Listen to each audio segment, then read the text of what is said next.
Qui sont vos grands-parents? Qu'ont-ils vécu? Quelles époques ont-elles traversées? Que vous ont-ils transmis?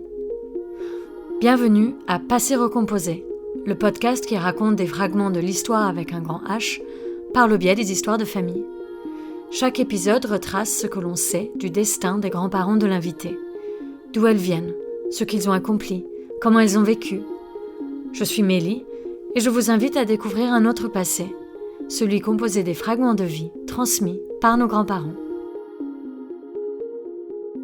Pour cet épisode, j'ai accueilli Leïla au micro. J'avais déjà entendu sa voix dans un autre podcast et je l'avais vue sur scène avec sa troupe Kif Kif Bledi. J'avais été fascinée et par son discours et sa démarche artistique. L'histoire qu'elle va nous raconter résonne avec la mienne et celle de beaucoup de petits-enfants qui ont grandi loin de leurs grands-parents. Elle est porteuse d'une double culture et elle s'est progressivement plongée dans la richesse de son patrimoine, notamment danser, pour la faire découvrir à un public de tous horizons. Moi, je suis donc née en France et mes parents et grands-parents sont originaires du Maroc, de la région d'Oujda, donc c'est dans l'est marocain, et plus précisément, on vient d'une tribu zénète qui s'appelle les Skara, qui ont été implantés pendant des siècles dans une commune qui s'appelle Mestferki. C'est dans la montagne, il y a des plaines, c'est assez peu accessible et c'est à 30 km d'Oujda. Mes parents, mes grands-parents, mes arrière-grands-parents, tout le monde est né là-bas et il y a eu ensuite pas mal d'histoires dans différentes régions limitrophes. Du côté maternel, ma grand-mère c'était Halima, qui a à peu près 1m50 ou 1m55, et une poigne, on entendait sa voix de l'autre côté de la maison, qui s'est mariée avec le grand Abdallah, très grand, que j'ai connu jusqu'à mes 4-5 ans, mais je me souviens, j'ai quelques images de lui.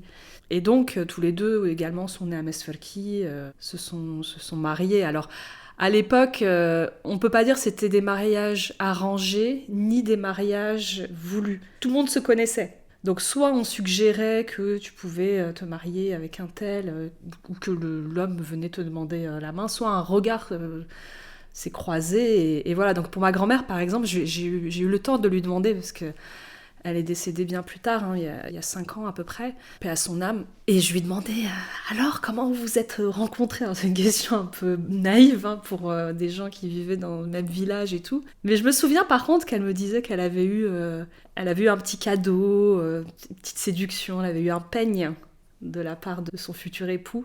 C'était des objets très précieux à l'époque, et pour son mariage, elle a eu ce qu'on appelle kholkher. Ce sont des bijoux de pied en argent. Ils étaient très heureux. Le problème, c'est que ça devait être pareil dans les années 30-40. C'était la famine, voilà, dans les montagnes, des milieux très arides. Il n'y avait pas de quoi survivre, de quoi manger. Donc c'est des histoires assez poignantes sur la vie vraiment au sens primaire, manger, habiter, travailler, qui était très compliqué. Tout ce que je sais, c'est que elle dépeint une vie très simple, mais très heureuse. Ses tatouages, finalement, à chaque fois que j'ai demandé, alors raconte-moi comment tu as eu tes tatouages, c'est raconté de manière très naturelle. Voilà, j'étais en âge de me marier, il y a une tatoueuse qui est venue. Donc à l'époque, ça se faisait avec une lame de rasoir et des restes de charbon ou du kohl, ce qu'on met dans les yeux. Et tout simplement, elle se faisait tatouer et dans la foulée, en général, elle se mariait. Donc c'est plutôt ces moments-là qu'elle m'a raconté. J'ai peu d'informations finalement sur elle-même, son enfance. Tout ce que je sais, c'est que ce sont des personnes qui ont vécu dans la montagne, déjà eux-mêmes sans avoir d'eau courante, d'électricité. Donc il y a toute cette tradition d'aller chercher l'eau au puits. Quand on tombe malade, d'utiliser des médecines naturelles avec des plantes, des choses dont moi-même j'ai bénéficié parfois. J'ai une maladie très européenne qui est l'eczéma. Chaque été, on me testait des plantes, de l'huile d'olive, des choses sur ma peau. Ce qu'elle m'a beaucoup raconté, par contre, qu'on lui a inculqué depuis l'enfance, ce sont les rites et les rituels de ma tribu, qui sont communs à d'autres tribus berbères, mais pour certains qui sont très spécifiques à la nôtre. Elle me disait tout le temps, ne coupe pas tes ongles le mercredi. Et je disais, mais pourquoi ? Elle me dit, parce que ma mère me l'a dit. Donc il y a des choses où j'avais des significations et des choses où j'en avais pas. Et c'est resté le coupe-ongle le mercredi, je peux pas. Moi, je n'ai pas de tatouage. Je suis fascinée par les tatouages. Il y a plusieurs raisons. La première, c'est religieux. Les tatouages, donc tout ce qui est scarification, en fait, modification du corps, est interdit par l'islam. Donc, en tant que croyante, je ne me vois pas aller à l'encontre de cette règle. Non pas que nos anciens allaient à l'encontre de cette règle, c'est juste que plein de tribus berbères, en fait, ont vécu pendant, on va dire, même voire des siècles, un entre-deux. Entre pratiquer certains aspects religieux et continuer à pratiquer des rites. Ils ont mélangé un petit peu les deux pendant longtemps et ils n'avaient pas accès à la culture, à la lecture, à l'écriture pendant longtemps. Les personnes il y en a eu dans ma tribu qui, début du XXe siècle par exemple, sont parties à Rabat, Casablanca, ont fait des études, puis sont revenus pour essayer d'inculquer un petit peu plus les valeurs à des personnes chez nous. Ont été rejetés, non pas qu'on considérait pas ce qu'ils disaient, mais c'est qu'ils estimaient prendre de haut les anciens de la tribu. Du coup, ça a été mal amené.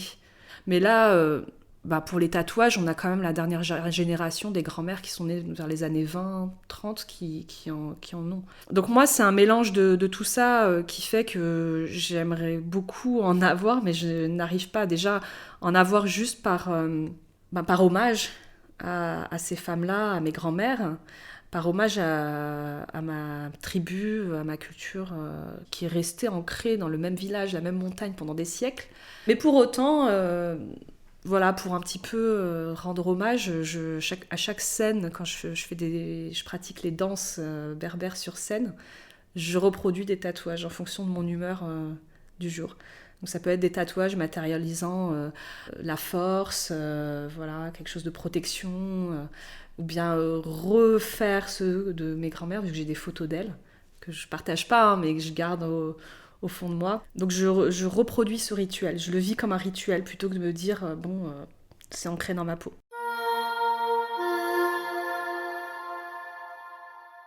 Au niveau du départ de mes grands-parents maternels du Maroc vers l'Algérie, clairement, il y a eu un départ précipité, sûrement du fait que la famine n'était plus tenable, il commençait à y avoir des épidémies, des enfants qui mouraient. Donc moi, j'ai compris qu'il y avait une partie du voyage qui s'est faite à pied vers Sidi Bel Abbès. Donc c'est une ville dans l'ouest algérien, où il y avait pas mal de personnes d'origine marocaine qui venaient s'installer. Donc c'était connu en fait qu'il y avait du travail là-bas.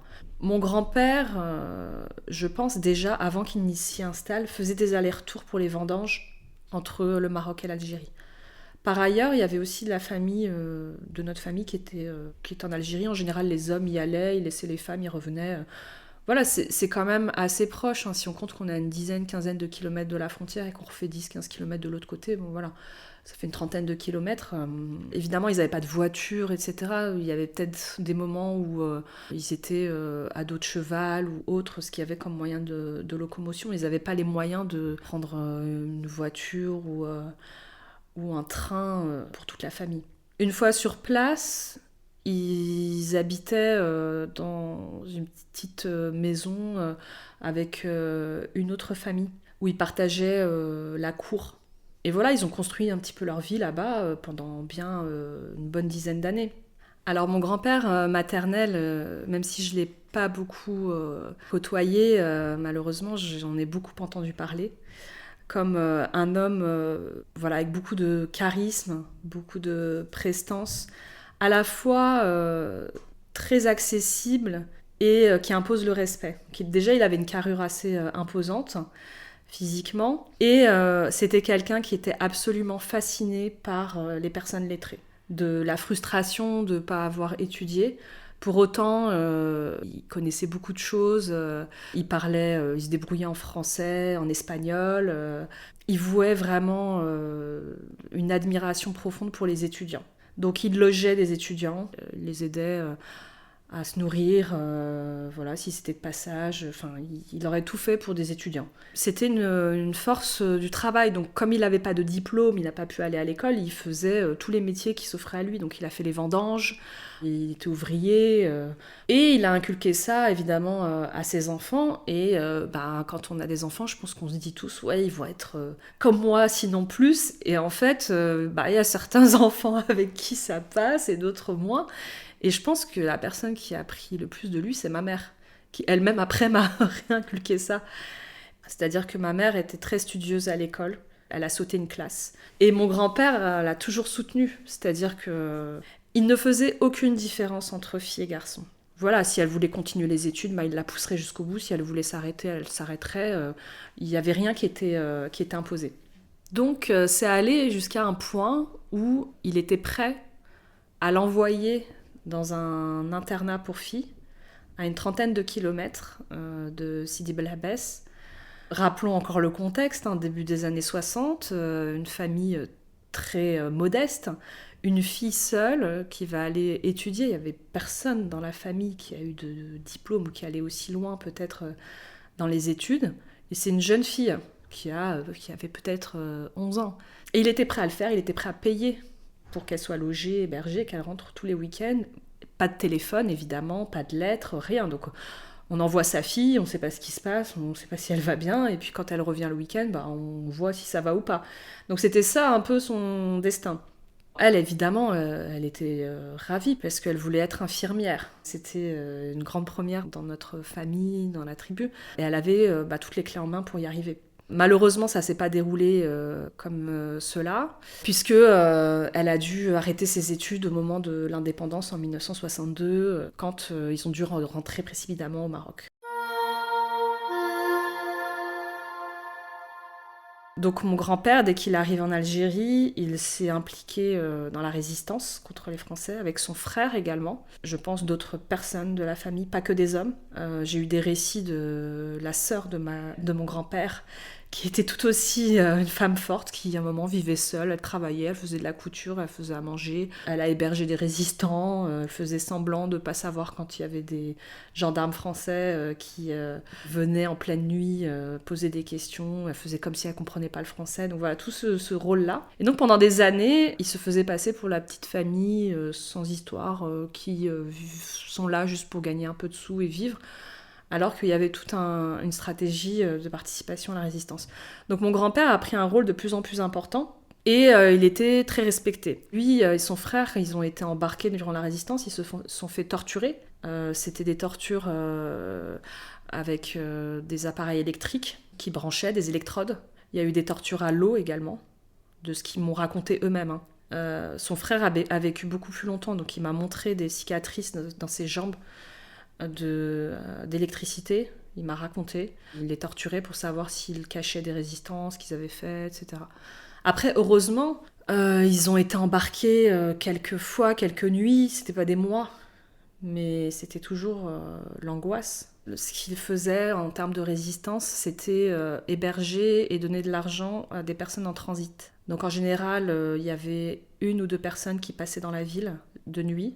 Ils les cachaient et ils leur donnaient à manger et de l'argent liquide. Il y avait moult cachettes pour l'argent. Ils ont utilisé plein de créativité pour pouvoir cacher ça à différents endroits de la maison, dans des habits où on faisait des surpiqûres, des habits des enfants, des choses comme ça. Du coup, un des enfants de mes grands-parents est allé à l'école avec de l'argent qui était liquide, qui était caché dans un des pantalons, en fait. Donc il y avait une poche spéciale qui a été cousue par ma grand-mère, où l'argent était caché. Du coup, voilà, l'enfant allait tous les jours à l'école, normal, avec l'argent de la résistance qui était caché.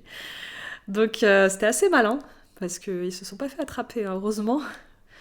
Et c'est tellement dangereux, maintenant on en rigole, mais toute ma famille aurait pu être tuée, en fait. Voilà, après, j'ai pas connaissance que ce soit arrivé extrêmement souvent, parce que je pense que, d'une part, il avait l'intelligence de dispatcher entre les différentes personnes du village, de la ville même, et qu'également, ça aurait été trop dangereux pour la famille. Mais ça arrivait plusieurs fois. Et je pense également il était beaucoup consulté pour des stratégies. Clairement, c'est le pire qui puisse arriver s'ils se font attraper, cacher de l'argent, cacher des gens.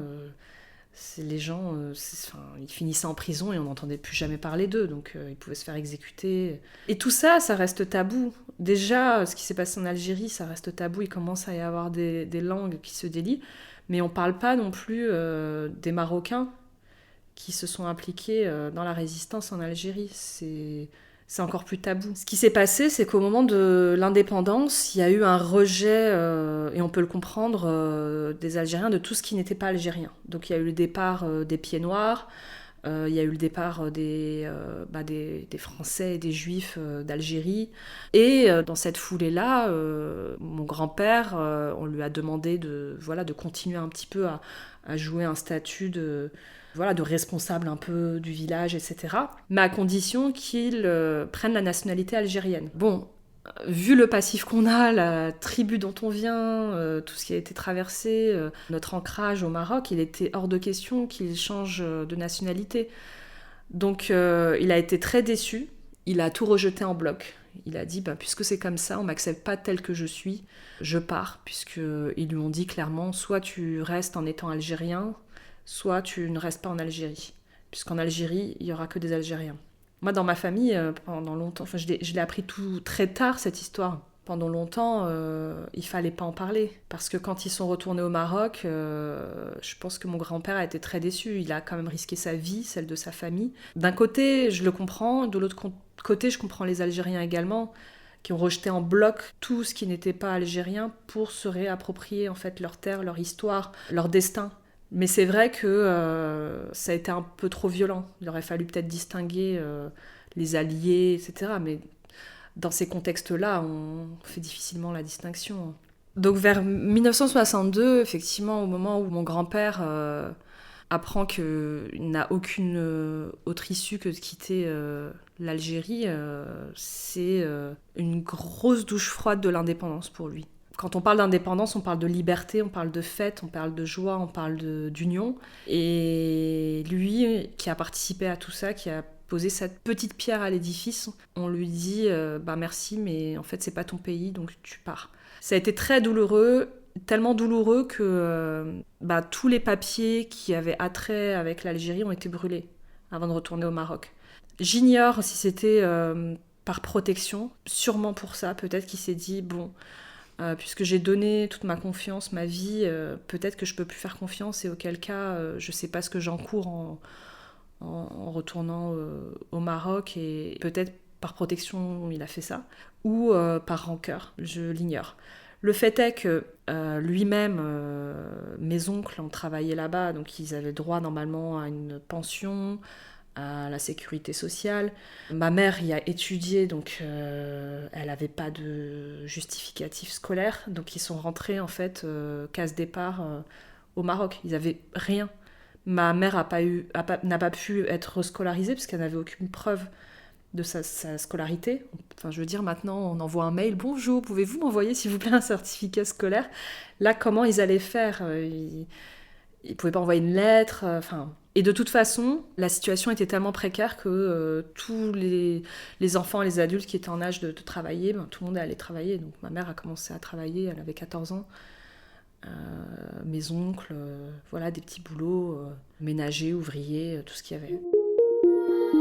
Les grands-parents de Leïla restent au Maroc, tandis que ses deux parents émigrent vers la France, où ils fondent leur famille. Il y aurait beaucoup à dire sur le type de métier qu'ils ont exercé, et aussi leur souci de venir en aide à leur famille. Et d'ailleurs, l'une de leurs premières préoccupations a été d'aider leurs mères respectives à acheter des maisons pour leur offrir des cadres de vie plus modernes et moins précaires dans leur région d'origine. Pendant ce temps, Leïla grandit à Paris. Elle voit ses grands-parents une fois par an. Tous les étés, on allait là-bas retrouver les grands-mères, retrouver la famille, tous les oncles, cousins, cousines. C'était les vacances de l'année, quoi. On n'en avait pas d'autres, de toute façon. Donc on allait en voiture pendant 3 jours, traverser toute la France, l'Espagne, Alors, Oujda, c'est très à l'est du Maroc, donc soit on allait à Tanger, on faisait toute la côte du Maroc, donc quasi 1000 km en voiture, soit on allait de Malaga, tout au sud de l'Espagne, et là par contre, on faisait tout le bateau jusqu'à Nador, qui est tout au nord d'Oujda, avec toutes les aventures qu'il pouvait y avoir, les bateaux qui arrivaient jamais, la voiture trop surchargée, les routes pas sécurisées où quand on regarde on voit une falaise ou un ravin. Donc voilà, c'est des souvenirs quand même qui restent ancrés. Ça faisait partie du voyage. C'est particulier la relation avec des grands-parents à distance qui parlent pas du tout le français. Là où nous, nos parents essayent quand même de nous inculquer une langue. Alors, donc oui, l'été, c'était un événement. Quand on arrivait, c'était comme si on s'était pas vu depuis 10 ans, en fait. Donc tout le monde se saute dessus, on se lâche pas. Nous, on ramène des cadeaux. Et moi, je me souviens de mes grands-mères qui me prenaient dans leurs bras pendant des heures, qui me chantaient des chansons. Du coup, on en profitait pour les sortir un petit peu, pour aller à la plage, pour aller dans... Voilà, il y a beaucoup d'endroits un peu montagneux avec des sources d'eau dans les alentours. Donc, on faisait des sorties, on mangeait des grillades. Donc, à distance, en fait, on garde que les photos, les souvenirs et les nouvelles par l'intermédiaire d'un tel. On peut pas faire un Skype ou un WhatsApp. Et c'est pour ça qu'à la fois, elles paraissaient lointaines, ces grands-mères. Et par ailleurs, bizarrement, dès qu'on se voyait, il y avait le lien qui se refaisait, qui se recréait naturellement, comme si elles m'avaient éduquée. C'était très doux, très spontané. Je ne saurais pas comment le décrire. Parce que c'est vrai que quand on n'a pas vu quelqu'un depuis un an, ça doit être sa grand-mère, son oncle, sa tante, on peut être un peu distant. Mais moi, en tant qu'enfant, j'allais directement dans leurs bras. J'adorais leur odeur, je regardais leurs tatouages. Elles avaient toujours du henné rouge pétant sur les mains, sur les pieds. Je les entendais parler en berbère, je comprenais rien. Je me disais, mais qu'est-ce que c'est que cette langue? Et j'osais pas demander, j'osais pas poser de questions, j'osais pas, et ça c'est mon grand regret. Je l'ai fait avec ma tante maternelle quand j'étais plus âgée, je lui posais plein de questions. On n'ose pas parce qu'on se dit que c'est normal, que ça fait partie du décor, mais j'aurais pu apprendre encore plus de choses. Par contre, dans les années 90, on avait un caméscope. Alors là, on filmait, cassette VHS. Pour moi, ça a été très compliqué et j'en ai eu conscience très tard de ce que j'ai perdu. Nous, les Skara, on se mariait entre eux dans la même tribu pendant des générations et des générations, ce qui ne veut pas dire qu'ils étaient cousins germains, mais voilà, c'est une tribu de plusieurs milliers de personnes, donc ils se mariaient entre eux. Ils parlent encore pour certains une langue berbère, un mazir, propre aux Skara. Donc mes grands-mères parlaient cette langue. Mais en venant à Oujda, et même je pense quand elles étaient à Mesferki, et encore plus pour ma famille maternelle qui a vécu en Algérie, ils se sont mis à parler le dialectal maghrébin, on va dire, marocain de l'Est, algérien de l'Ouest, qui est assez similaire. Moi, en France, je vais à l'école, j'étudie le français, et mes parents me parlent en arabe, en français, mais pas en berbère. Donc, j'ai sacralisé l'image de mes grands-mères, qui étaient déjà âgées quand je suis née. Moi, je suis née dans les années 80. Elles avaient déjà 60 ans, 70 ans, quand j'ai commencé bien à rester avec elles, à passer du temps. Elles avaient déjà des rides, un petit peu, leurs tatouages qui restaient intacts, cette poigne, J'ai toujours l'image qu'elles n'ont jamais utilisé une chaise ou un tabouret pour faire à manger, faire la lessive. Tout était fait à la main, évidemment. Toujours accroupies, les pieds à plat, le dos droit. Et moi, j'essayais de faire ça, j'y arrivais pas. Donc, il y avait des postures, en fait. Les postures physiques qui étaient en phase avec la posture au sein de la fratrie, de la famille, de la tribu. Et tout le monde qui s'affaire autour d'elles pour qu'elles soient bien habillées, qu'elles aillent au hammam, voilà, elles sont jamais seules en fait. Donc à l'époque, il faut savoir évidemment qu'il n'y avait pas de téléphone portable, il n'y avait pas internet. Au mieux, on s'envoyait des lettres, mais elles ne savaient pas écrire. Il y avait par contre parfois des conversations au téléphone, mais moi je n'allais pas gaspiller. Il y avait des cabines téléphoniques avec une carte où on avait des unités, donc j'allais pas gaspiller les conversations et j'avais des nouvelles par l'intermédiaire de mes parents.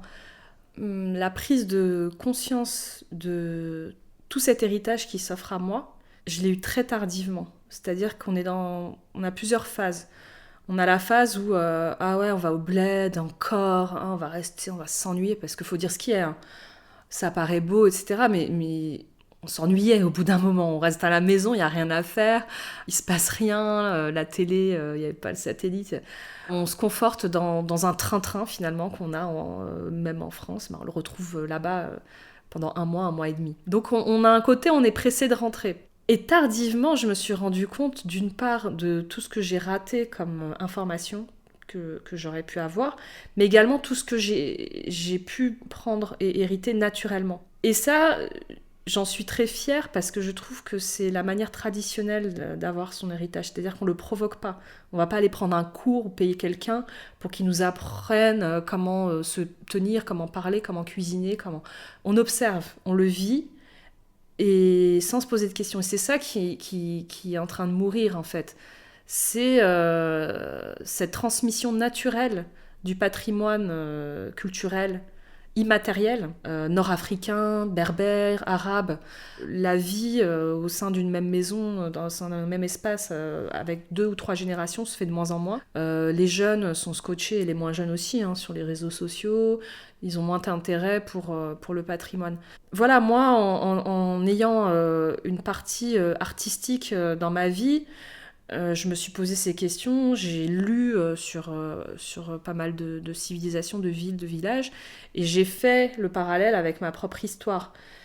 Et je me suis rendu compte que j'avais hérité de pas mal de rites, de rituels, et surtout de comportements que je soupçonnais pas. Le travail, l'honnêteté, la rigueur, la place de la femme qui se tient droite, qui se tient forte, qui ne s'écrase pas, qui parle au bon moment. Je dis pas que j'ai ça et que je suis à la perfection ce qu'ont été ces femmes. C'est juste que je prends conscience que c'est ancré en moi. Et moi-même, maintenant qui vais devenir mère bientôt, je me rends compte de la sagesse qu'ont eu mes grands-mères, que j'ai surtout connues, et mes parents, et de ce que j'aimerais donner à ma fille. Ça m'a fait prendre conscience que j'ai une part de cet héritage en moi et que c'est mon devoir en fait de le transmettre. Ce sera autrement, c'est sûr. Ce sera pas aussi complet, c'est certain, mais au moins les valeurs. Je suis un peu un ovni dans ma famille et j'ai essayé de comprendre pourquoi. Je pense que j'ai trouvé quelques quand même explications quant à ma passion pour la danse. Donc, comme je l'ai expliqué, hein, les préoccupations dans ma famille, c'était vraiment pas de faire la fête. Évidemment, quand il y a des mariages, il y a des fêtes, la moisson, des choses comme ça, les membres d'une tribu se rejoignent et chantent et dansent. Donc, eux-mêmes, ils font pas appel à des musiciens. Les femmes font une ligne, c'est ce qu'on appelle hidous. Les hommes font une ligne et c'est plus chantant que dansant. C'est-à-dire que ce sont des lignes qui peuvent mettre côte à côte, épaule contre épaule, une dizaine de personnes, et ils sont dans un rebond. Ils rentrent pas en transe, mais il y a un effet comme ça, continuel, de chant, où ils s'expriment, ils racontent leur vie au quotidien, ils peuvent attaquer une personne indirectement. Donc moi, j'étais un peu embrigadée là-dedans dès mon plus jeune âge, parce que chaque été, il y avait toujours un mariage d'un cousin éloigné, d'un tel, et j'adorais ça.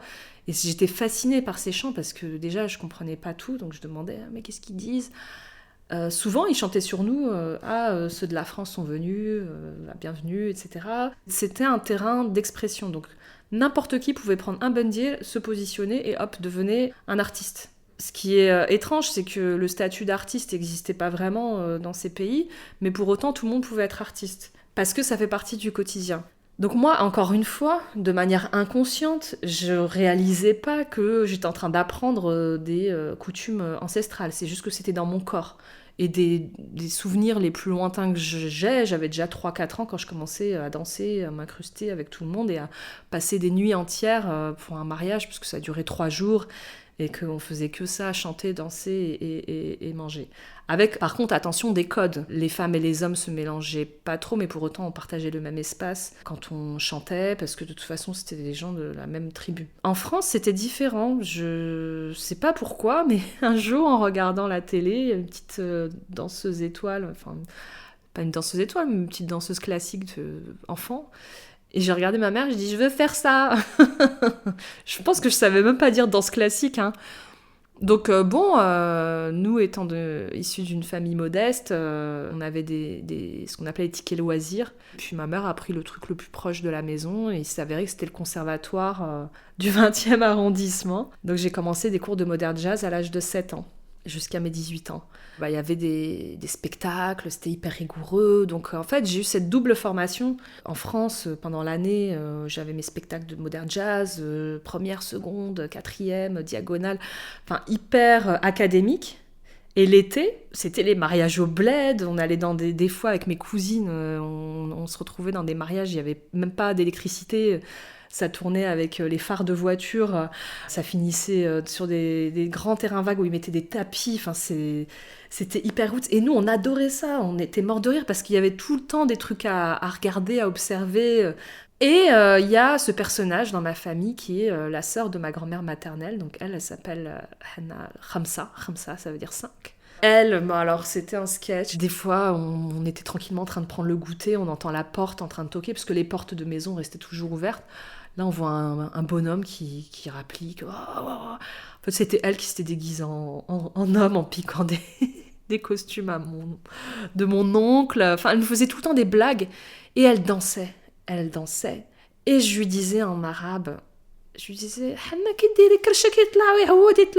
donc ce qui signifie ton ventre il monte, il descend, il monte, il descend. Elle dansait avec son ventre, donc ça se fait aussi en Algérie, aussi sur des sons de gasba, donc c'est de la flûte traditionnelle. Et elle me disait, c'est parce que tu manges pas la graisse dans le plat. Elle dit, moi je mange la graisse. Et quand on mangeait, elle me disait, regarde, ça c'est pour bien danser. Et elle mangeait du gras, elle mangeait du gras. Et du coup, elle avait un bon ventre. Et on faisait comme ça des après-midi où on dansait. Mais alors elle avait déjà 60 ans. Donc pour moi, finalement, la danse déjà n'avait pas d'âge, puisque je pouvais danser quand j'étais enfant, au Maroc, avec des adultes, quand j'étais ado, avec des mamies. Les mamies, c'est celles qui m'ont tout appris. Et ce personnage de la sœur de ma grand-mère, donc ma grande-tante, on va dire, qui me racontait que dès qu'elle entend la musique, elle peut pas, en fait. Elle est obligée de se lever. Là, j'ai trouvé que j'avais sûrement hérité d'elle, pour me trouver un peu une explication à toute ma passion. Finalement, je me rends compte que mon projet de troupe Kif Kif Bledi, donc qui valorise les danses traditionnelles d'Afrique du Nord et du Moyen-Orient, c'est un consensus de toute ma vie, de toutes mes influences et de mon héritage franco-marocain. Et algérien aussi, puisque j'ai une forte histoire avec l'Algérie. C'est un mélange de danse traditionnelle, de danse académique. J'utilise beaucoup ma formation du conservatoire pour structurer, pour chorégraphier, pour faire de la mise en scène, c'est-à-dire que j'ai pu avoir très tôt les codes d'un plateau de spectacle, de lumière, de placement, voilà, des choses qu'on n'a pas quand on pratique des danses traditionnelles. Et à la fois être héritière d'une tribu vraiment berbère, séculaire, qui venait de montagne, avec sa langue, ses traditions, de vivre le tout. C'est-à-dire que là, des gens qui sont fascinés par les danses. Moi-même, j'aime les danses du monde, j'en ai pratiqué plein. On ne peut pas dissocier la culture et la danse. C'est-à-dire qu'il faut avoir vécu au moins plusieurs années, je pense, dans une famille, dans un village, pour comprendre en fait pourquoi on fait tel mouvement. Parce que chaque mouvement a une symbolique. Chaque mouvement dansé a une histoire, a un propos. On danse pas pour danser en fait, on danse pas pour faire de l'animation, on danse pas pour être folklorique, pour être exotique. On danse parce qu'il y a une raison. La colonisation nous a causé beaucoup de tort, c'est-à-dire que nos danses traditionnelles ont été déformées, pour certaines, à des profits exotiques, ou plus tard, par nécessité financière. Les gens acceptent de danser dans des hôtels, dans des festivals, etc. pour survivre. Mais du coup, ça dénature vraiment notre danse.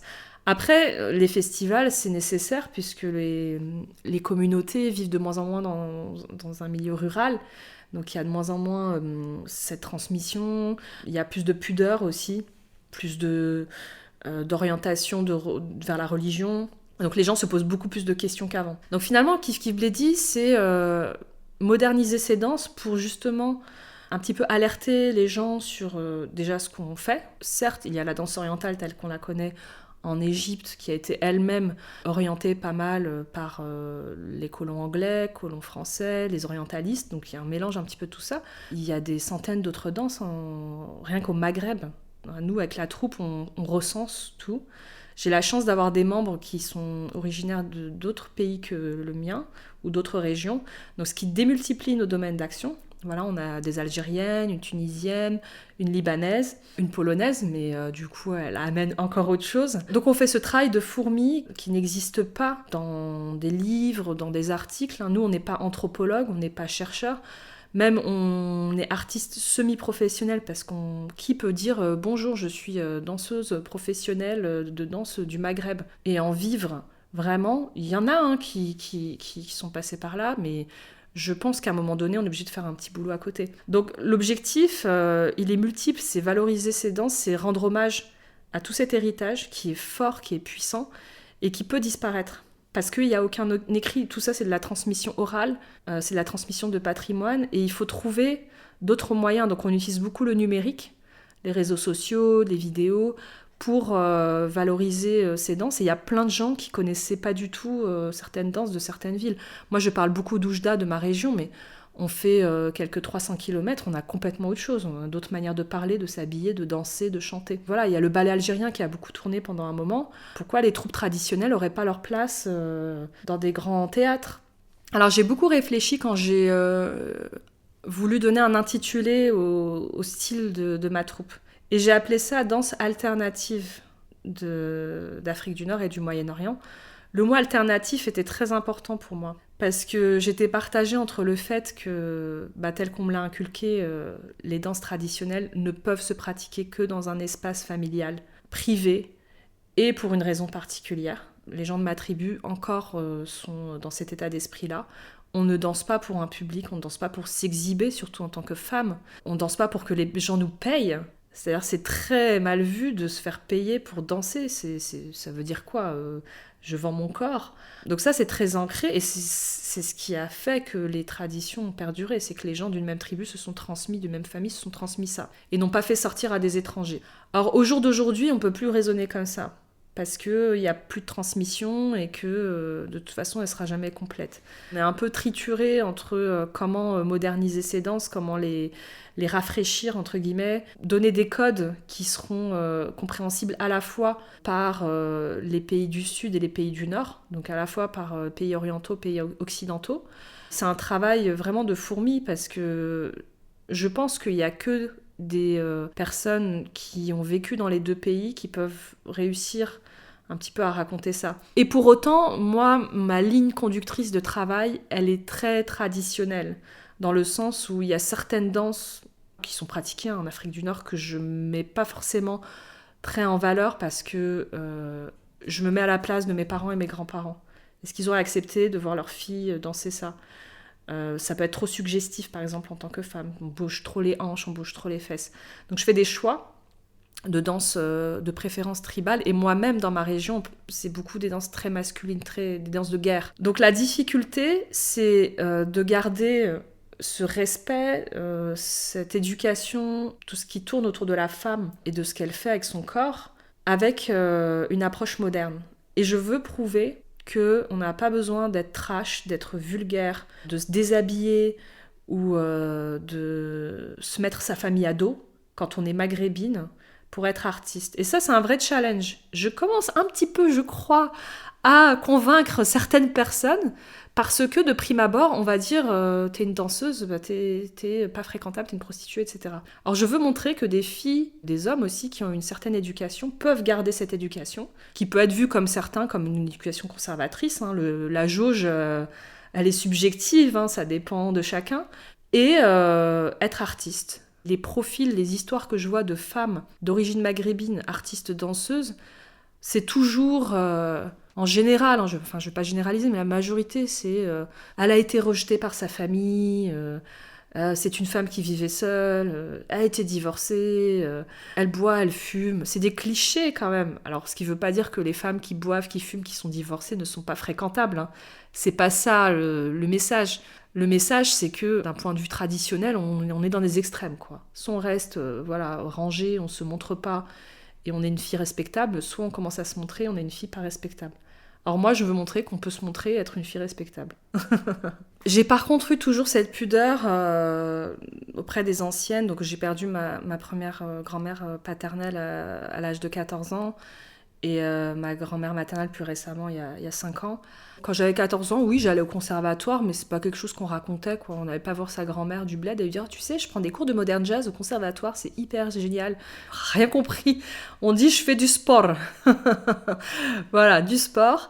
Et encore, je me souviens pas lui en avoir parlé ou lui avoir montré des vidéos de mon spectacle de fin d'année. Ma grand-mère maternelle, là où j'avais déjà commencé ma carrière, je lui en ai jamais parlé et j'en ai jamais parlé à qui que ce soit de ma famille proche parce que je savais que ça allait être mal interprété. Le fait est que je ne savais pas que ma troupe allait buzzer, en particulier dès qu'on fait quelque chose vers Oujda et on est parti avec ma troupe plusieurs fois, on s'est filmé avec des troupes traditionnelles, évidemment les vidéos ont fuité. WhatsApp, Instagram, Internet, donc en fait il y a des gens à qui j'ai jamais parlé de ça, c'est même pas qu'ils en ont entendu parler, c'est qu'ils ont vu les vidéos, quoi. Au grand désarroi de certaines personnes proches de ma famille, voilà, qui sont pas du tout là-dedans. Alors mes frères et sœurs, ils sont à fond, c'est génial, mais tous mes neveux, nièces, etc. Après, les générations au-dessus, c'est un peu plus compliqué. Pour autant, les gens m'ont rien dit, m'ont pas critiqué. Les retours que j'ai eus, moi j'ai été hyper stressée. Et je parle de moi, mais il s'agit de plusieurs personnes dans la troupe qui ont le même profil que moi.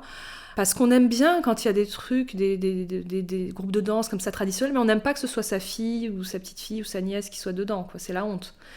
Là, on va dire que c'était plutôt des encouragements, de la fierté. Peut-être parce que justement, je m'attelle à fournir un travail le plus professionnel possible, le plus valorisant possible, des costumes, les visuels, pour qu'on voit que c'est de qualité et à la hauteur de notre culture, de notre héritage. J'ai vraiment envie de mettre ça sur un piédestal et de dire « Regardez comment c'est beau ». Un immense merci à Leïla. Si vous souhaitez en savoir plus sur sa troupe et voir leur spectacle, vous pouvez suivre Kif Kif Bledi sur Instagram. Vous pouvez aussi réentendre la voix de Leïla dans le podcast Tarab de Binge Audio, l'épisode 3, intitulé « La danse orientale, une invention occidentale ». C'est passionnant. Merci aux auditeuristes fidèles, et notamment celles qui sont devenues mécènes sur Tipeee, à savoir Noël, Anita, Laura, Anne, Nam et Marianne. Car oui, c'est aussi grâce à votre soutien que ce podcast se pérennise. Pour les rejoindre, c'est du côté de Tipeee que ça se passe, et vous pourrez notamment recevoir une newsletter avec des informations complémentaires sur les histoires des épisodes précédents. N'oubliez pas de nous suivre sur les réseaux sociaux, Instagram et Twitter, et nous mettre des étoiles sur vos applications de podcast comme iTunes et Echo. Enfin, merci à Fanny Cohen-Moreau pour le montage. Vous pouvez l'entendre dans l'un de ses nombreux podcasts à thématique d'histoire, en particulier Passion médiéviste, que j'aime énormément. Merci pour votre écoute et à bientôt.